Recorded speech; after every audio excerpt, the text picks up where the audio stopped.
Very good. Now. And action. You have a beautiful life. What's so beautiful about it? Excuse me, I have to get back to work. I have to go in.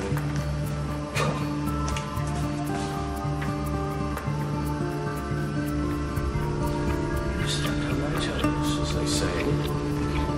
And I'm beginning to get a little excited and angry. So now let's talk.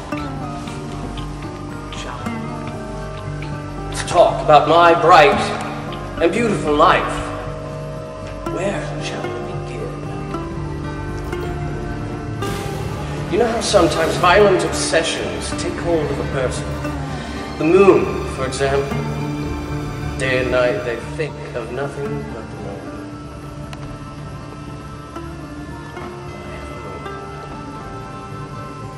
Every day and every night, I'm obsessed. One thought. I must write. Write? I must write. I must write. I've hardly finished one novel when somehow I must write another, and then a third, and then a fourth, and I write without stopping, always at lightning speed. It's the only way I can write. What's so beautiful and bright about that?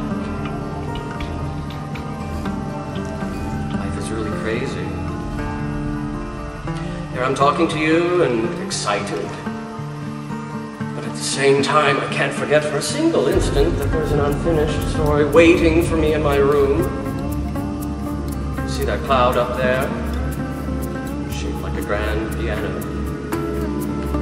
Instantly, I make a mental note to put it in my story. The cloud sailed by like a grand piano.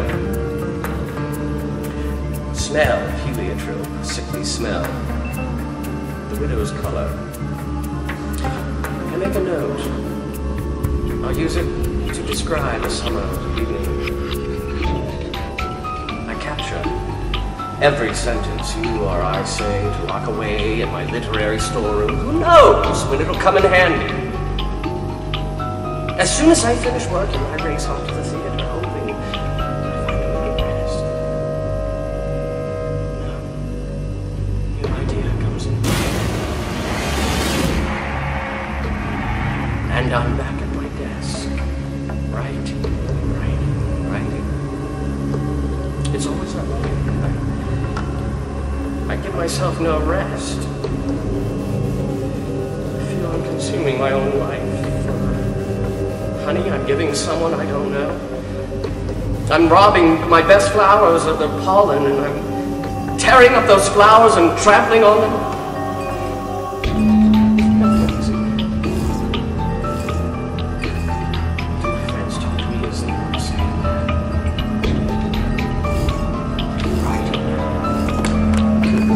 Friends out there. See your friends here. Go. Writing now. What masterpiece are you going to give us next? And so on, until I think that all is attention and praise. Instead, as you might say, something kind to a sick man. Deceive him, soothe him, and then steal up behind him and carry him off to the madhouse like Patrician. And as for my young years, my best years, when I was beginning, my life was a torture. Beginning writer, especially when he's unlucky, feels awkward and unwanted. The world doesn't need him. His nerves are worn thin. He's always at the breaking point. Still, he can't resist hanging around anyone with any connection with art and literature, where nobody recognizes him. Cut for 1 second. You're going. I want to do one thing here, because we've got a lot of intensity. Let's take the young man bit. Let's go back. Let's quiet down. I remember when I was here. Okay. Now nobody's in the room. Okay. We're all gone. Go. And as for my young years, my best years, when I was beginning, my life was torture. Beginning writer, especially when he's unlucky, feels awkward, unwanted.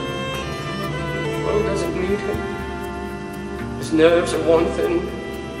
He's always at the breaking point. Still he can't resist hanging around anyone with any connection with art and literature. Nobody recognizes him, everybody ignores him. And he's too shy to even look people straight in the face.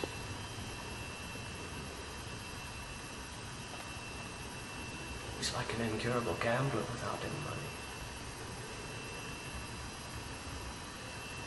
I never met my readers, but for some reason I pictured them as hostile and suspicious. I had a deathly fear of the theater audience, terrifying. Whenever a new play of mine was produced, I pictured the dark-haired people in the audience as hostile and suspicious, and the blonde ones cold and different. It's torture. It's torture!